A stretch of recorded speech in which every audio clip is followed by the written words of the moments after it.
Mo kapatid, nagsalita si David sa awit.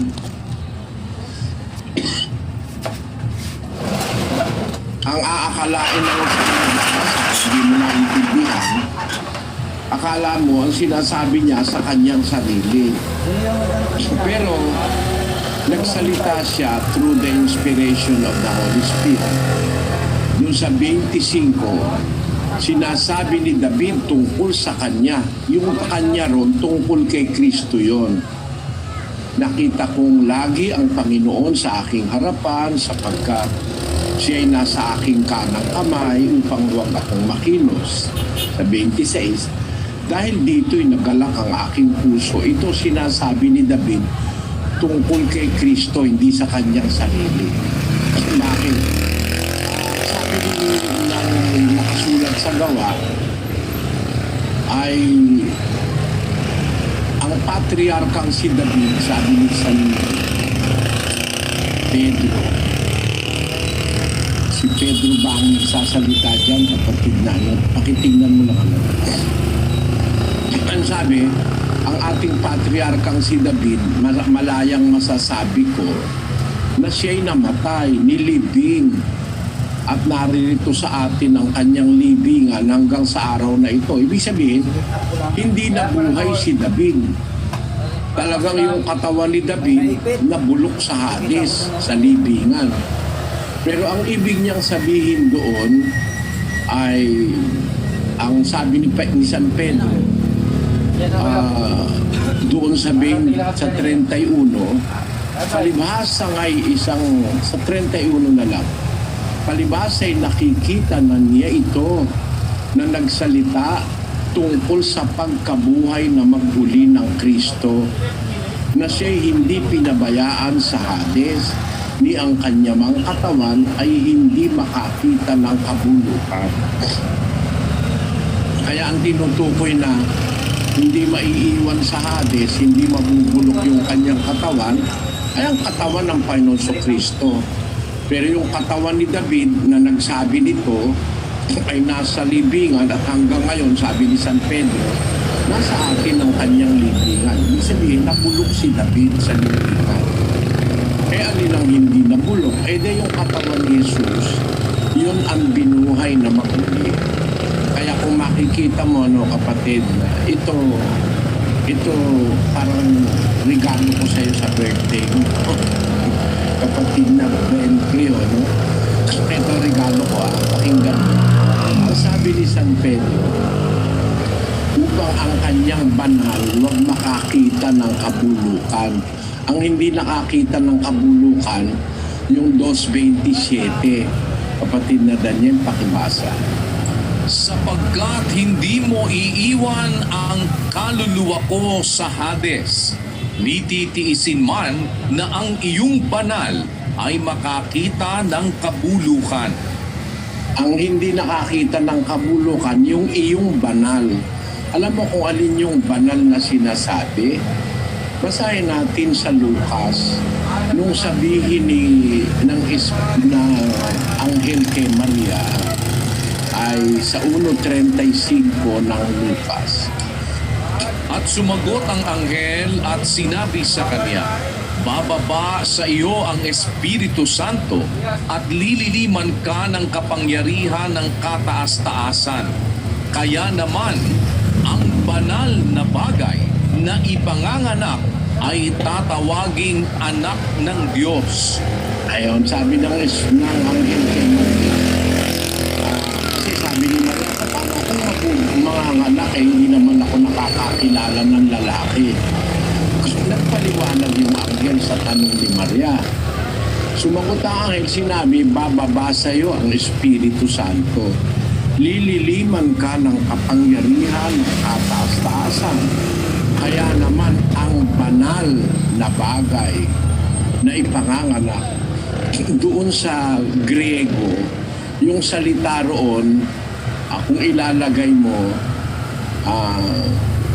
sa Griego, sabi doon, ang banal na bagay,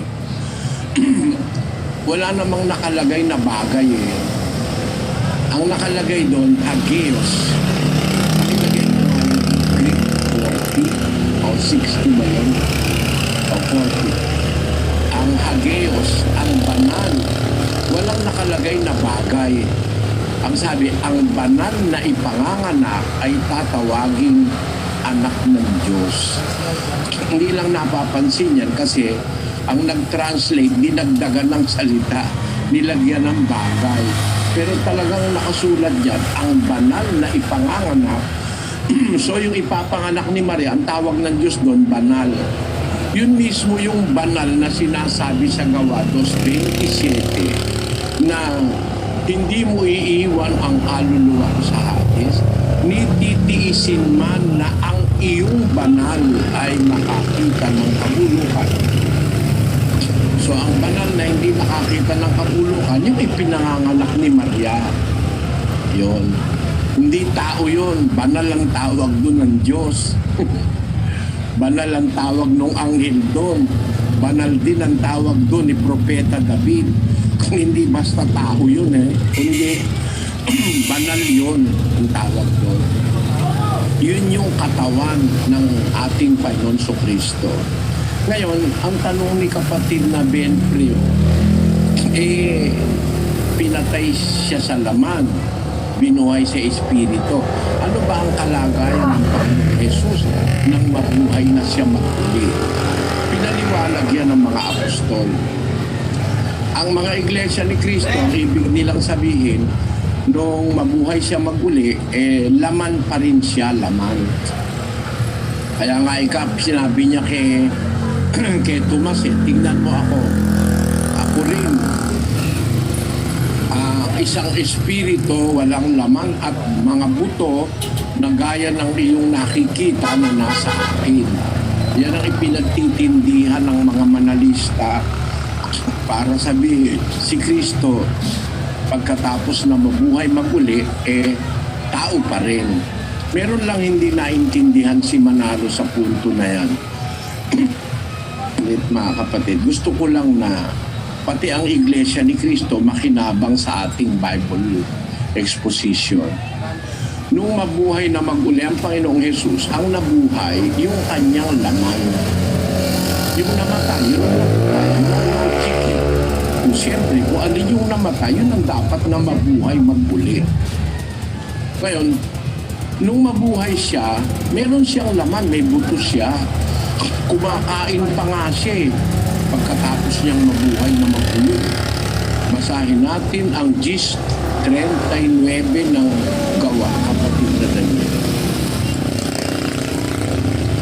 At mga saksi kami sa lahat ng mga bagay na ginawa niya sa lupain ng mga Hudyo at sa Jerusalem, na siya na may kanilang pinatay, na siya'y ibinitin sa isang punong kahoy. Siya'y muling binuhay ng Diyos ng 3 araw at siya'y itinalagang mahayag. Hindi sa buong bayan, kundi sa mga saksi na hinirang ng Diyos ng una, sa makatwid bagay sa amin na nagsikain at nagsiinom na kasalon niya pagkatapos na siya'y muling mabuhay sa mga patay. Aba, nabuhay pala siya, kumakain pa rin siya, umiinom pa rin. O ganun ang kalagayan, sinasabi ng Biblia. Meron siyang katawan, nung yung nabuhay niyang katawan, kumakain pa rin at umiinom. Yun naman ay hindi imposible, kapatid na Benfrio. Kasi, nang mamatay si Lazaro, yung katawan niya, yan ang namatay. Binuhay siya uli ni Kristo. Nandun sa 11 ng buwan yun Pagkabuhay na maguli ni Lazaro, nakatali siya, kinalagan nila. Hindi, siyempre mahina siya. 4 na araw na siyang patay nung buhayin siya. Alam mo nangyari, basahin natin ang 44 ng Kapitulo 11, kapatid na Daniel. Siya napatay ay lumabas na natatalian ang mga kamay at mga paa ng mga kayong panglibing, at ang kanyang mukha ay nababalot ng isang panyo. Sinabi sa kanila ni Jesus, siya'y inyong kalagan at bayaan ninyo siyang yumaon. Maraming